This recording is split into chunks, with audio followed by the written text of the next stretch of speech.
Wednesday evening, it's very lovely to be here. It's Rob with you, broadcasting live from home. So we thought we'd take the opportunity to do the pub quiz.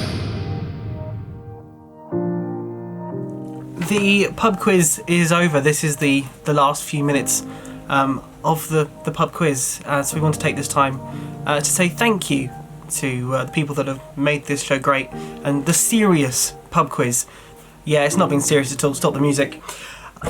Basically, we want to show off some of our highlights from the last 15 weeks. And we shall start with the high production values that we have here on the pub quiz.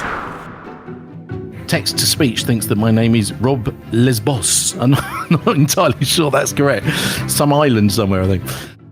And thank you so much to the Wycombe Sound team for the graphic adjustment on Facebook tonight. Round 3.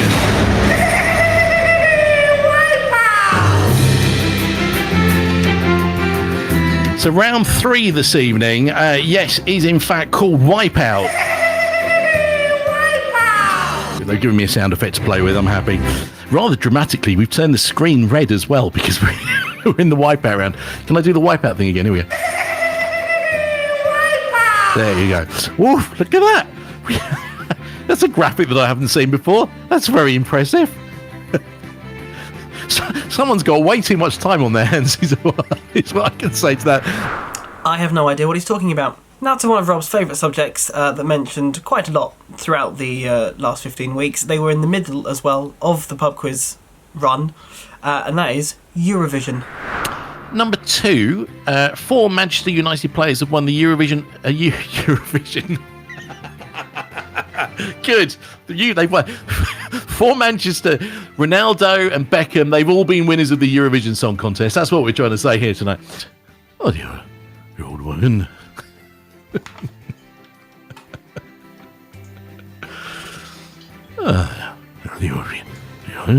Eurovision. In my head, I think my Wogan impression is pretty good. I've no idea what it is. It's probably not.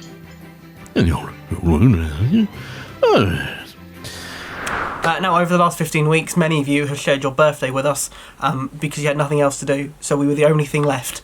So thank you for sharing your birthdays with us. And sorry. We couldn't let Amy's birthday go by without a little bit of a celebration, so we have a few little photos. Everyone wants to know what Amy's like. She's lovely. We've got a few little photos of Amy here. Let's get rid of the fireworks and have a look at photo number 1. Photo number 1 is here. There we go. That is Amy asleep on a bus. That's nice, isn't it? There she is. Also, so boring that the woman behind her seems to have fallen asleep as well. That's rather entertaining. So that's our first photo of Amy. You might be interested in. Photo number 2 is Amy being very rude in a park, sticking her tongue out at us with the world's biggest pair of headphones on. Look at those. Huge. Headphones like that. I used to have a pair of headphones like that in about 1978. It's very rude, Amy. We'll leave that there. Moving on very swiftly to animals. Many questions about animals, some subjects about animals as well over the last 15 weeks. But one animal got quite a lot of airtime. Last but not least, last question of the evening. How many claws does a domestic cat have? How many claws does a domestic cat have? That is your last. That might be my favourite one. And you can count them as well. If you've got a cat, you can have a go at that. How many claws does a domestic... question from Pippa is here. Says, what if the cat has extra toes? Well, Pippa, first of all, cats don't have toes, do they? They have paws. They don't have toes. They don't have toes. Oh, hang on a second. Do cats have toes? I don't think they do. I don't know. If it's got extra toes, it's probably not a normal cat, is it? Anyway. Just before 20 to 10 tonight, during the ads there, you might like to know, many people have called me an idiot because apparently cats do have toes. I never thought I'd be talking about cats' toes this evening, but it is apparently a thing. Never really thought about it before, but yes, I suppose they do. So, in third place... Hello, we've got a cat here. That's just what we need, isn't it? In third place tonight with 50 points. From animals to languages, another subject that came up quite a lot in the pub quiz. One language, though, Rob struggled with. Okay, question number 3 this evening. I'm going to have to speak a little bit of French here. What has the motto "Fais que ça te voudra," which basically in French, the translation, because my Clearly, my French is just awful. I can't do that's not. I know that's not how you say it. It means do what thou wilt. Fay, QUE. Luke, how do you say Q? Eh? Care. Fake care to foudra. It's falling apart already, everybody. Fake care to foudra. Anyway.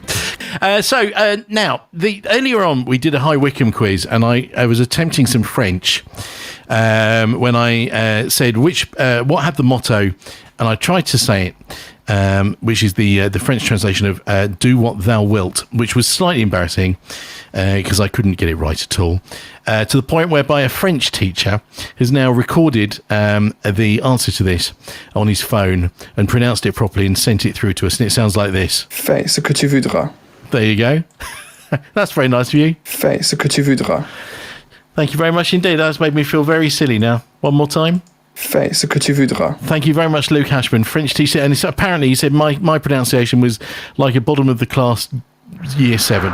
Well, it's true. And that's it. Those are the highlights from the last 15 weeks. I'm sure there'll be many that we've forgotten about and that we'll find over the next couple of weeks as well. Thank you to everyone that's been playing and has been talking on Facebook and YouTube. It's been great.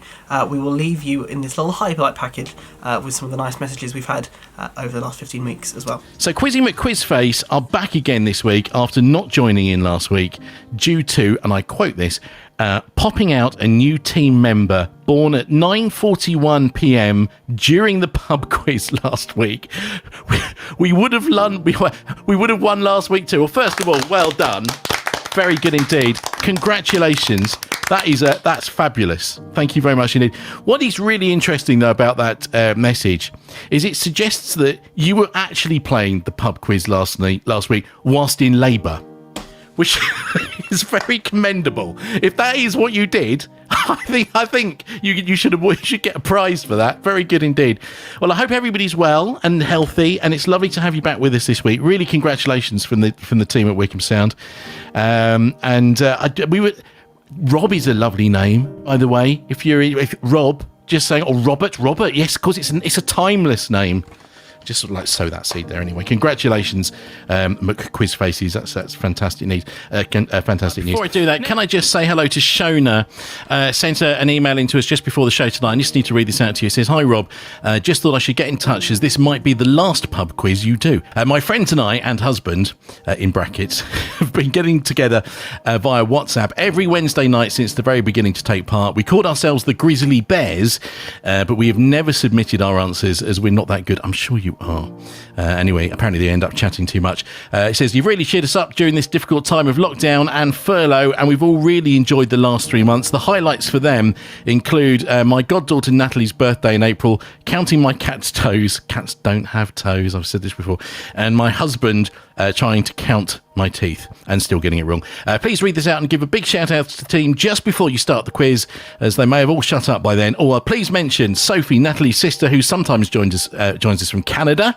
And thanks again, Rob, and the whole Wycombe Sound team for the amazing job you do. Thank you, Shona. Really love that. Let me just go back to last week, because if you didn't hear, we were really close to the end of the show. And we had so many people emailing us in, we weren't able to calculate all the scores before the end of the evening. So a little bit later, we went back onto Facebook Live and announced the winner. And this is what happened. Previously on the Rob Lesperance Wednesday night pub quiz. What an evening we've had.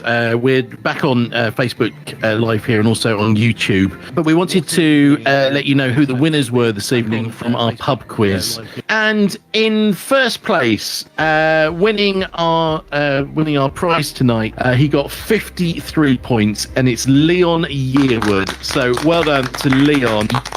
I don't know whether Leon's actually on Facebook Live at the moment. I'm not sure I can see if he's on there at the moment. Well done to Leon. We've just had a message from him, which I have to say is fantastic. We mentioned that in third place came Team Harry Decking, which is the paramedic. I think it's Chris the paramedic and Kim, his wife, who are obviously some of our key workers. Leon has just come through and said, "Hi Rob, Could you please send the prize to the paramedics team that came third?